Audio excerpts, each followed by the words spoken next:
नांदगाव खंडेश्वर येथील विद्युत कर्मचारी संचारबंदीला न जुमानता ठिकठिकाणी जाऊन व तार जोडून सर्व नागरिकांना वीज पुरवण्याचे काम करीत आहे। त्यांच्या या कार्याला विदर्भ न्यूजचा सलाम।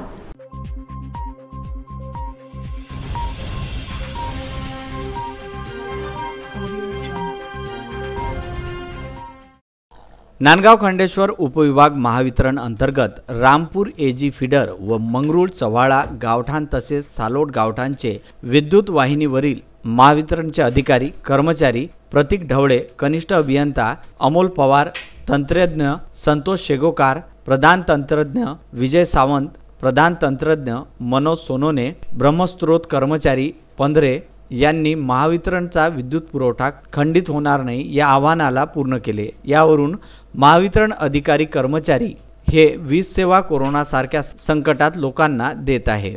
न भीता न डगमगता ग्राहकांना लोकांना देत आहे।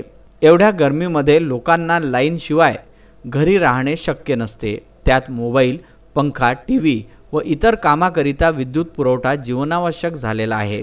महावितरणचा विद्युत पुरवठा खंडित होऊ नये याकरिता उपविभागाचे कार्यकारी अभियंता विलास शिंदे, ग्रामीण विभागीय कार्यालयाचे कार्यकारी अभियंता ढोके हे सातत्याने अधिकारी कर्मचारी यांना मार्गदर्शन करीत अखंडित वीज सेवा ग्राहकांना देत आहे। त्यामुळे त्यांचे सर्वत्र कौतुक होत आहे। विदर्भ न्यूज करिता नांदगाव खंडेश्वर येथून उत्तम ब्राह्मणवाळे।